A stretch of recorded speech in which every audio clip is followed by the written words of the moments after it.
Good morning students, how are you? I hope you are well at home. Students आज जो है हम lesson number second और ये हमारी यूनिट भी सेकंड है। उस सेकंड यूनिट का जो है हम चैप्टर करने जा रहे हैं पृथ्वी की उत्पत्ति एवं विकास। बच्चों आज जो है हम स्टार्ट करने जा रहे हैं ये जानने के लिए कि पृथ्वी की उत्पत्ति कैसी हुई, पृथ्वी का निर्माण कैसे हुआ और उसके बाद इस पर होने वाले जो विकास है वो किस प्रकार हुआ। बच्चों ये हमारे जहन के अंदर बहुत बार आया होगा कि पृथ्वी गोल है या चपटी है। गोल है तो गोल क्यों है, पृथ्वी कैसे सूर्य के चारों तरफ चक्कर काट रही है और ये कितने साल पुरानी है, सूर्य की जो आयु वो कितनी होगी।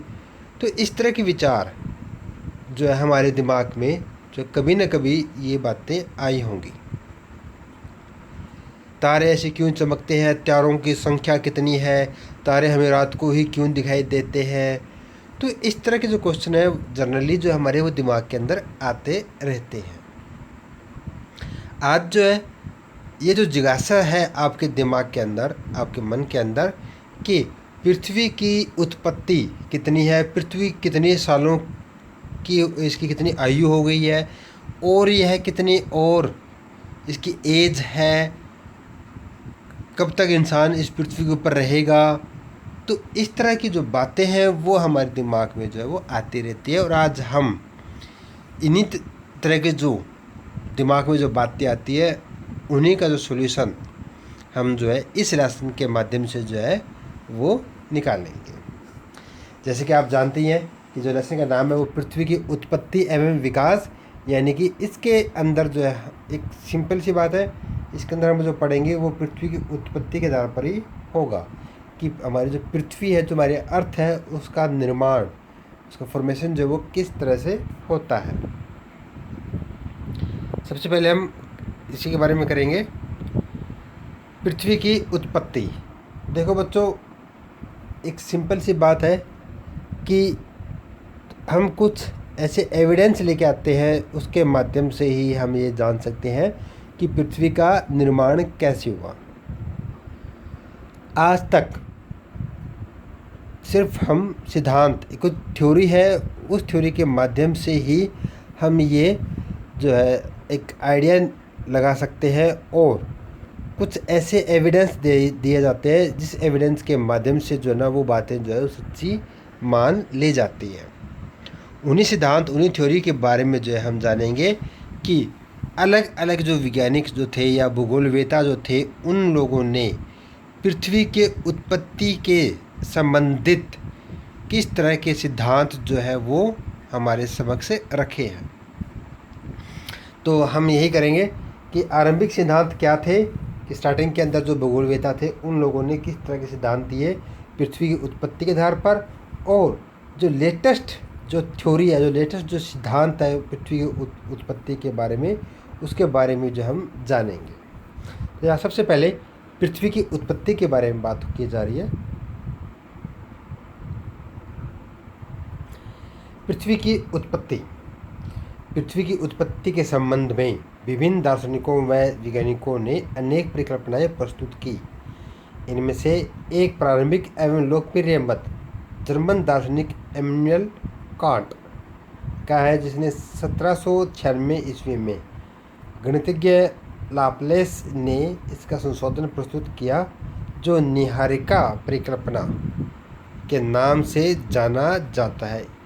इस परिकल्पना के अनुसार ग्रहों के निर्माण धीमी गति से घूमते हुए बादल में हुआ, जो कि सूर्य की आयु युवा अवस्था से संबंधित थे। बाद में 1900 ईस्वी में चैंपलन और मोल्टन ने कहा कि ब्रह्मांड में एक अन्य भ्रमणशील तारा सूर्य के निकट से गुजरा, जिसके परिणाम स्वरूप तारे के गुरुत्वाकर्षण से सूर्य सतह से सिगार के आकार का कुछ पदार्थ निकलकर अलग हो गया। यह तारा जब सूर्य से दूर चला गया तो सूर्य सतह से बाहर निकला हुआ पदार्थ सूर्य के चारों तरफ घूमने लगा और यही धीरे धीरे संघनित होकर ग्रहों के रूप में परिवर्तित हो गया। पहले सर जेम्स जीन्स और बाद में सर हॉर्लड जेफरी ने इस मत का समर्थन किया। यद्यपि कुछ समय बाद ये तर्क सूर्य के साथ एक और साथी तारे के होने की बात मानते हैं। यह तर्क सिद्धांत के नाम से जाना जाता है। 1950 के रूस के ओटो शिमंड ने जर्मनी के कार्ल वाइजास्कर ने निहारिका परिकल्पना में कुछ संशोधन किया जिसमें विवरण विभिन्न था। इनके विचार में सूर्य एक सौर निहारिका से घिरा हुआ था, मुख्यतः हाइड्रोजन, हीलियम और ध्रुव की बनी थी। इन कणों के घर्षण के टकराने से एक चपटी तस्तरी का आकार के बादल का निर्माण हुआ और अभिवृद्धि प्रक्रम द्वारा ही ग्रहों का निर्माण हुआ। अंततोगत्या वैज्ञानिकों ने पृथ्वी या अन्य ग्रहों की ही नहीं वरन पूरे ब्रह्मांड की उत्पत्ति संबंधी समस्याओं को समझने का प्रयास किया। ये था हमारा आरंभिक सिद्धांत जो कि पृथ्वी की उत्पत्ति के बारे में बताया जा रहा है। और जो लेटेस्ट जो हम थ्योरी देखते हैं वो है ब्रह्मांड की उत्पत्ति के अंदर। इसमें जो है द बिग बैंग थ्योरी जो है काफ़ी जो है वो अच्छी और एक सटीक मानी गई है। स्टूडेंट्स, जो हमारी आधुनिक जो थ्योरी है द बिग बैंग थ्योरी, उस थ्योरी से जानने से पहले जो है हमारे जो चैम्बरन और जो दूसरे जो उसके साथ जो दार्शनिक या भूगोलवेता जो थे, उन लोगों ने जो तारक की जो हमारी जो तारक जो सन या स्टार से जो है ना जो हमारे जो बने हैं ग्रह, उनके बारे में जो थ्योरी दी थी वो थ्योरी जो है कुछ वो इस प्रकार थी। उन्होंने कहा कि जो है वो हमारा सन के पास से क्या हुआ कि एक तारा जो वो गुजरा, यानी कि मानते हैं हमारा ये जो है ना वो हमारा सन है और ये जो स्टार जो है वो इसके पास से गुजरा। इसकी डायरेक्शन जो वो इस साइड से थी। जैसे ही ये तारा सूर्य के निकट आए, मान लो कि वो यहाँ पर आया, तो क्या हुआ कि इस तारे की जो गुरुत्वाकर्षण शक्ति है उस शक्ति की वजह से क्या हुआ कि जो सन है हमारा, उस सन से क्या हुआ कि कुछ पदार्थ जो है ना उस सिगार की शेप के अंदर जो है ना वो इससे जो वो अलग हो गया।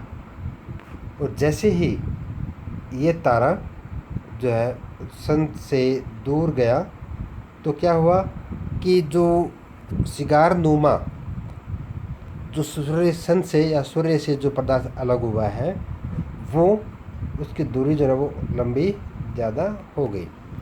बट क्या हुआ कि इस साइड से ये गुरुत्वाकर्षण शक्ति मांग रहा है, इधर से ये गुरुत्वाकर्षण शक्ति मांग रहा है सन, तो इससे क्या हुआ कि इसका फैलाव और ज़्यादा हो गया। और जब ये तारा जो है वो सूर्य से अधिक दूरी पर चले जाने के बाद क्या हुआ कि ये जो पदार्थ है वो सूर्य की परिक्रमा करना उन्होंने स्टार्ट कर दिया। और धीरे धीरे कालांतर के अंदर क्या हुआ कि इसके अंदर जो अपवर्तन की प्रक्रिया से जो है ना ये अलग अलग टुकड़ों के अंदर बंट गया और आज जो है ना वो ग्रह बन गए। इन्होंने ये थ्योरी जो है ना वो दी गई। बट कुछ समय बाद जो है इस थ्योरी के अंदर जो चेंजेस आए हैं। कुछ जो आधुनिक जो विचारधारा थी या सिद्धांत थे, उन्होंने इस सिद्धांत को जो सही नहीं माना। उन्होंने कहा कि जो भी ग्रह है वो जो है पश्चिम से पूर्व की दिशा में जो है चक्कर काटते हैं, लेकिन जो हमारा मंगल ग्रह जो है वो इसके विपरीत दिशा के अंदर जो ना वो गुरुत्वाकर्षण की वजह से एक विपरीत दिशा के अंदर जो वो चक्कर काट रहा है। तो कहता है कि अगर ये ऐसी पॉसिबिलिटी ही तो ये सभी ग्रह जो है ना वो एक ही दिशा के अंदर चलने चाहिए थे, ना कि जो मंगल ग्रह है वो उनकी डायरेक्शन है वो इसके बिल्कुल अपोज हो जाती है। तो ऐसा जो है ना वो नहीं होना चाहिए। ये सबसे बड़ा जो है कारण माना गया है कि जो ना ये जो थ्योरी है हमारी वो इतनी सक्सेसफुल नहीं है। बट एक बात जो है उन्होंने स्पष्ट कर दी कि जो ग्रहों का जो निर्माण है वो सूर्य से हुए पदार्थ अलग, उन्हीं से हमारी पृथ्वी जो है वो बनी है। और साथ के साथ जो बाकी जो 7 ग्रह हैं वो सूर्य से निकलने वाले पदार्थों के ही कारण जो है वो ऐसा संभव हो पाया है। तो बच्चों, जो नेक्स्ट हमारी जो थ्योरी है, हमारी द बिग बैंग थ्योरी, वो थ्योरी जो है हम नेक्स्ट जो वीडियो होगी उसके अंदर उसके बारे में आपको बताया जाएगा। आज के लिए इतना ही students. Thank you friends, have a nice day.